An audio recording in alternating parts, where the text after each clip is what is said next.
Justice Department, various bureaucratic agencies such as the FBI and special congressional committees would now issue statements that were cast as non-political. And so these social institutions legitimated the news media efforts to spread Watergate pollution closer and closer to the Central American institutions such as the presidency. And so Watergate was no longer regarded as a limited crime, and this forced more facts to surface. So you had this increasing fear that Watergate posed a threat to the very center of American society. And elites were overwhelmingly on the side of this position and against the Richard Nixon administration. So Senator Baker articulated this anxiety. How much did the president know, and when did he know it? Right, so you have a threat to the very core of America.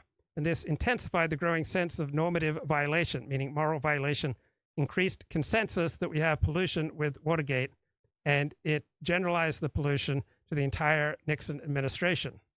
So it began to realign the good and bad sides of Watergate symbols. So which side of the classification of good and evil were Nixon and his staff on? They're increasingly painted as being on the side of evil. And then the televised hearings constituted a liminal experience, right? Liminal means bordered, right? One that was radically separated from the profane issues and the mundane concerns of everyday life. So we had a ritual created for Americans to share. And it was a ritual that elevated itself above the polarizing issues that generated the Watergate crisis and the historical justifications that motivated it. And these concerns were removed from the ritual. So the hearings were a civic lesson in which the democratic conceptions of proper behavior were shown as being violated by supporters of Richard Nixon.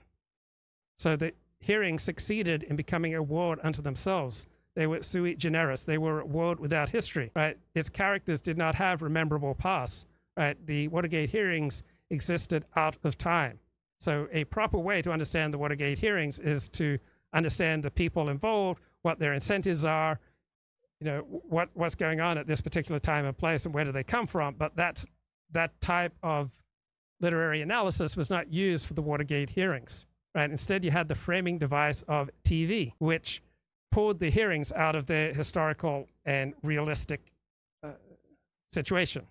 So you then had in-camera editing, and you had repetition, juxtaposition, simplification, other techniques that allowed the story to increasingly appear mythical and a battle of good versus evil.